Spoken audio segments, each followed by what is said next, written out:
My boss is insistent that we use surveys, but my team has grown to hate them. Is there any way to make the surveys more appealing? Okay. Great question. So what I would do is I would go out and give the business reason why. See, what always happens is the person upstairs starts telling the next person that tells the next person that tells the team leader or supervisor, you need to do this. Or HR comes in and says, you need to do this. No one explains the business reason why or helps the people that are their direct reports understand how to frame it up. So frame it up for your folks. If I'm a team leader, I would say, hey, listen, we've got another survey. They're really struggling and they're trying to make employee engagement decisions, and we need information. And I want to make sure that we have 100% participation so we know that we're doing our part. We can't complain and then they're asking us for help and we don't help. So let's have 100% participation. Let's be the first team in and let's give them what they want, information, so that they can go out and help us. And I would also tell them, hey, listen, I'll report back. And I would be on my boss. If I was a team leader, I'd be on that contact center manager to get information from the VP, at least what was going on, so that I could report back to my team or my agents so they knew what was going on. Even if you don't have a report, you say, I contacted so-and-so, they contacted the VP, and I'm waiting for a response. Let your agents know you haven't forgotten them, that they are the most important part of your day. Keep the visibility up. That's what you need to do. It's totally different than working in a brick and mortar. You have to throw out all the skills and learn how to lead in a different way. Yeah. And some of the conversations that you and I have had, it reminds me of the agents thinking, because they never get the response.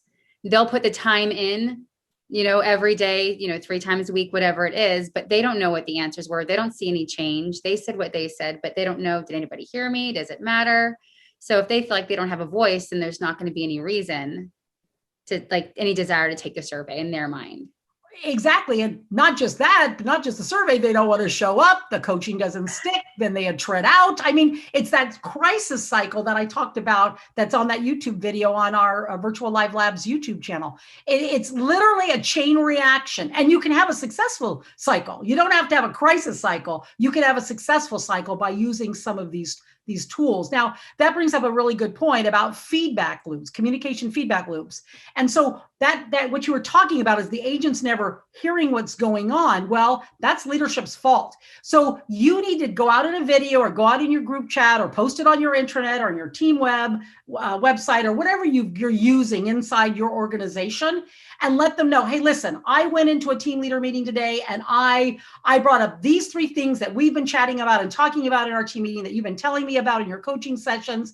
And they promised to get some answers back and they told me they'd have them on Thursday. So let me tell you, on Wednesday, I'm going to be sending her an email or him an email and say, hey, my team's waiting for answers tomorrow. I hope you've got them. And you just reporting back. Then once you get the information, you report it back. If you have additional questions, you ask those questions and report back to your team.